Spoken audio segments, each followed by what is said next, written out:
আজকে বাড়িতে মেহমান আসবে আর আমি ঘরের বউ হয়ে সকাল 10টায় ঘুম থেকে উঠছি। আমার কপালে আজকে শনির দশায় আছে। আসসালামু আলাইকুম এভরিওয়ান, সবাই কেমন আছেন? ঘুম থেকে উঠে দেখতেছি সব কাজ একদম শেষ, শুধু রান্না বান্না করার কাজটাই বাকি রয়ে গেছে। এটা আমি ঘুম থেকে উঠে দেখে একদম ভয় পেয়ে গেছি। এই ভয়ে আমি ঘর ঝাড়ু দেওয়া শুরু করছি, কারণ একটাই কাজ বাকি ছিল আমার জন্য, ঘর পরিষ্কার করা। ঘর পরিষ্কার করার কাজেই লেগে গেলাম। প্রথমে হচ্ছে ঘরটা ঝাড়ু দিয়ে নিলাম ভালো করে, যাতে আমাকে কেউ কিছু না বলতে পারে। সকাল 10টায় ঘুম থেকে উঠছি, যেন কেউ কিছু না বলতে পারে, সেজন্য আমিও একটু কাজ করতেছি। গ্রামের বউ হয়ে যদি মেহমান আসে তাহলে গ্রামের বউদেরকে একদম সকাল সকালে উঠতে হয়, আর আমি উঠছি সকাল 10টায়। আর এইদিকে আমাদের বাড়ির সবাই কিন্তু সব কাজ একদম শেষ করে ফেলছে, শুধু এখন রান্নাটা বসাবে। এখানে এক পাতিলে হচ্ছে দেশি মুরগির মাংস, আরেক পাতিলে হচ্ছে হাঁস। এখানে হাঁস দুইটাই রান্না করা হচ্ছে। যাই হোক, শুরুতে যে বললাম আজকে আমার শনির দশা আছে। আসলে কেউ না, আমাকে গ্রামের বাড়িতে কেউ কিছুই বলে না, আমি যখন ইচ্ছা তখনই উঠতে পারি। আর উঠার পরে আমার জন্য যতটুকু কাজ বাকি থাকে ওটা আমি নিজে করে ফেলি, আমাকে কেউ কিছু বলার প্রয়োজন হয় না। ওনারা কেউ আমার জন্য কোনো কাজ ফেলে রাখে না, কারণ হচ্ছে রাতে আমার হাজবেন্ড আসতে আসতে অনেক লেট হয়ে যায়, তো সেজন্য আমাকে রাতে অনেকক্ষণ জেগে থাকতে হয়। ওটা আমার শ্বশুরবাড়ির লোকজন সবাই জানে, তো সেই জন্য কেউ আমাকে কিছু বলে না, আমি ঘুম থেকে লেটে উঠলেও। আর আমাদের গ্রামের বাড়িতে কিন্তু সব সময় মেহমান আসে। আমি কিন্তু সব সময় সব ভিডিও করি না, এখানে বেশিরভাগ সময় মেহমান আসে, হয়তো আল্লাহর একটা রহমত। মেহমান যার বাড়িতে বেশি আসে আল্লাহ তার বাড়িতে বেশি বরকত বা রহমত দিয়ে থাকেন। আর আমাদের বাড়ির সবাই খুব খুশি হয়ে যায়, সবাই মিলে কাজ করা, সবাই মিলে অনেকক্ষণ আড্ডা দিতে পারে, কথা বলতে পারে। ঠিক দেখেন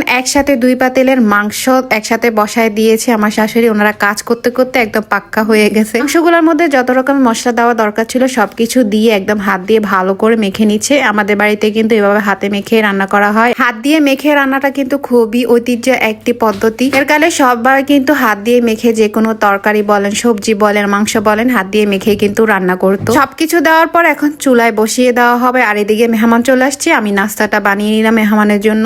আর আমার কাছে কিন্তু এইভাবে নাস্তাগুলো বানাতে অনেক বেশি ভালোই লাগে। আমি গ্রামে থাকলে আমার জন্য এই টুকিটাকি কাজগুলো থাকে, আমি সিম্পল কাজগুলোই সবসময় করে থাকি। আর এখানে আমি চা বানিয়ে নিলাম। আর চাটা কিন্তু অনেক মজার হয়, অসাধারণ হয়ে থাকে, একদম যে খেয়েছে সেই আমার চায়ের সুনাম করছে। আর তোমরা কালারটা দেখে বলবে তো আমার চাটা কেমন হয়েছে। চায়ের কিন্তু কালার দেখলেই বোঝা যায় আসলে চাটা খেতে অনেক বেশি মজার হয়। আমি আবার চা খাওয়ার দিকে একদম খুঁতখুঁতে। চা যদি আমার মনের মতো না হয় তাহলে আমি ওই চা খাই না, আমি আবার নিজের মতো করে বানিয়ে নিই, তারপর আমি চা খাই। তো এখানে আমার শাশুড়ির সাথে বসে চুলায় কিছু হেল্প করতেছি। এক পাশে হচ্ছে মাছ ভাজিয়ে দিয়েছে, তো আমি মাছগুলোকে উঠিয়ে নিচ্ছি। আজকে অনেক কিছু রান্না করা হচ্ছে, আর হচ্ছে সেজন্য সবাই হাতে হাতে সব কাজই করতেছি। চলেন আজকে কি কি রান্না হলো। এটা হলো দেশি মুরগির মাংস আর হচ্ছে যে হাঁসের মাংস। এখানে দোনোটা রান্নায় কিন্তু অসাধারণ হয়েছে। মাংস দেখে আমি আর কোনো সবজি নিয়ে নেই। আর শীতের সময় হাঁসের মাংস তো অসাধারণ। আর এখানে হচ্ছে যে মাছ দু পেঁয়াজা, সাথে হচ্ছে ডিম, তারপর হচ্ছে যে কুমড়া শাক, ডাল দিয়ে কুমড়া শাক রান্না করা হয়েছে। এই পাতিলে হচ্ছে তেলাপিয়া মাছ দিয়ে মূলা রান্না করা হয়েছে।